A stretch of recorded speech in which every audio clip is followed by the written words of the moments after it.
Welcome back to another episode of Daily Mind Shifts. My name is Michael Ujola for Mindset Transformation Africa, and I'm truly grateful for your presence here today. We're going to discuss a topic that many shy away from, even me shy away from sometimes. It's about a word that often carries a negative connotation, but which, when understood properly, when embraced, is one of the most powerful forces for positive change in your life. And we are talking about accountability. Now, let's be real for a moment. How many times have you started this year? How many times have you started the year, the new week, or even just a new day with the best of intentions? You've got your goals written down, your vision board sparkling with inspirations, your affirmations ready. You even intend to wake up early, to exercise, to eat healthy, to work on that passion project, to be more present with your loved ones. You intend to do all these things, and in that moment, you genuinely mean it. The desire is real. The aspiration is pure. But then, what happens? For many, those good intentions, those heartfelt desires often remain just that, intentions. They become whispers in the wind, forgotten by midday or pushed aside by the first obstacle that you encountered. See, the road to nowhere, my friends, is paved with good intentions. Why is there such a persistent gap between what we say we want to do and what we actually do? Why isn't wanting it enough to change behavior? See, this is where today's mind shift comes in. There is a truth that I believe can bridge the gap and transform your aspirations into actions, and that is why I'm anchoring this episode on this truth. Accountability transforms intention into behavior by introducing healthy consequence. Accountability transforms intention into behavior by introducing healthy consequence. See, accountability to me is not a burden, all right? It is the bridge that turns a wish into a reality by adding weight to our choices. It is the invisible force that pushes us forward when our willpower falters and when our motivation takes a vacation. It is that quiet, unwavering commitment that ensures your actions eventually catch up with your ambitions. We'll talk about the idea of healthy consequence, all right? The word consequence often makes us to think of punishment or something punitive or negative, but a consequence is simply a natural result or effect of an action or a condition. And in the context of accountability, we are talking about healthy consequences. These are not punitive, they are clarifying. They are designed to align with your actions, or to align your actions with your intentions, not to make you feel bad. They serve as a feedback mechanism, a gentle nudge, or sometimes a firm push to keep you on the path you've chosen for yourself. See, our brains, wonderful as they are also incredibly efficient at seeking comfort and avoiding pain. Our brain are wired to conserve energy. So if there is no perceived cost to inaction, there is no healthy consequence for not following through, then your brain will often choose the path of least resistance. It will rationalize, it will procrastinate, it will find 1,000 reasons why today is not just the day to work out.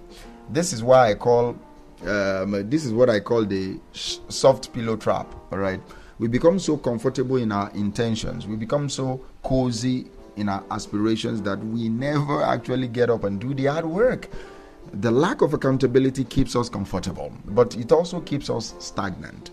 It keeps us from the growth, the progress, and the fulfillment we truly desire.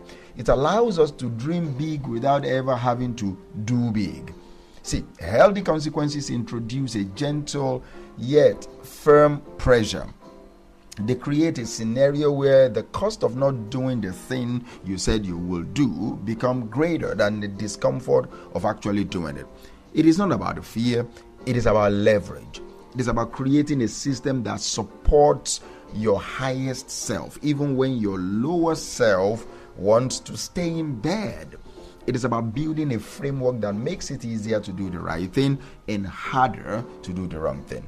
Not through brute force willpower, but through intelligent design. Now, let us talk about the two main types of accountability as we wrap up this episode: internal and external. Both are crucial, both are vital, and they work best when they work together. Internal accountability is about the integrity of keeping promises to yourself. It's about building self-trust. Every time you say you're going to do something and you follow through, you deposit a small amount into your self-trust account. Every time you break a promise to yourself, you make a withdrawal. Over time, a strong self-trust account builds an unshakable inner resolve. You become a person who can rely on themselves, who knows their word is their bond, even when no one else is watching. This is the foundation of all true discipline. The quiet confidence that comes from knowing you are your own most reliable ally. It is the bedrock upon which all other achievements are built. However, let's be honest, our internal accountability can sometimes be a bit, let me call it lenient. All right, we are often too good at letting ourselves off the hook. We rationalize, we forgive, we postpone. We tell ourselves, I'll start tomorrow, or it's just this once. This is where external accountability becomes incredibly powerful. External accountability is the power of being seen and held to a standard by other people. It is inviting someone else into your journey, someone who cares enough to ask the tough questions, to celebrate your wins, and to gently but firmly call you back to your commitment when you stray. This external gaze, this shared commitment adds a layer of healthy pressure that can be incredibly effective. So why do we often need external structures to strengthen our internal resolve? I think it is because we are social creatures. We are wired to care about what other people think, all right? Especially those we respect and admire. The thought of disappointing someone we've made a commitment to can be a far more potent motivator than the abstract idea of disappointing our future self. It is not a sign of weakness to seek external accountability. No, it is a sign of wisdom. It is recognizing the inherent human tendency to drift and proactively building guardrails to keep yourself on track. It is like a safety net, not a cage. It is a support system that helps you to maintain your trajectory even when your internal compass wavers. Think of it like this. If you are building a house, you need structural beams. Your internal resolve is a strong beam, but sometimes, especially when the winds of distraction and procrastination blow, you need additional support. That is where external accountability comes in. External accountability now partners and systems and consequences, they act as those additional beams, reinforcing your structure and ensuring your intentions do not collapse under pressure. They provide the necessary tension to keep the whole structure upright moving forward. So, how do we practically build this accountability architecture into our lives? The first thing I would say you should do is consider public declaration strategy. This is simple yet incredibly effective. Tell someone, a friend, a family member, a mentor, or even your social media audience what you intend to do. And number two, implement the accountability partner framework. This is perhaps the most powerful form of external accountability.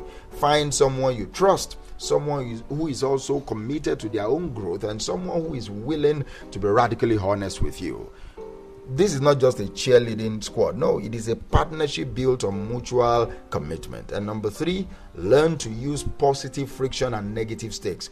Positive friction is about making it easier to do the right thing and harder to do the wrong thing. Negative stakes are about introducing a small but meaningful cost for not following through. This could be financial, putting money into an account that goes to a cause you don't support if you miss a deadline. Do you understand me? So this transformational shift will move you from being a victim of your own inconsistent intentions to become a victor over procrastination and self-sabotage. So go today And I want you to choose one intention, one goal, one behavior you've been struggling to consistently implement. And then I want you to introduce one healthy consequence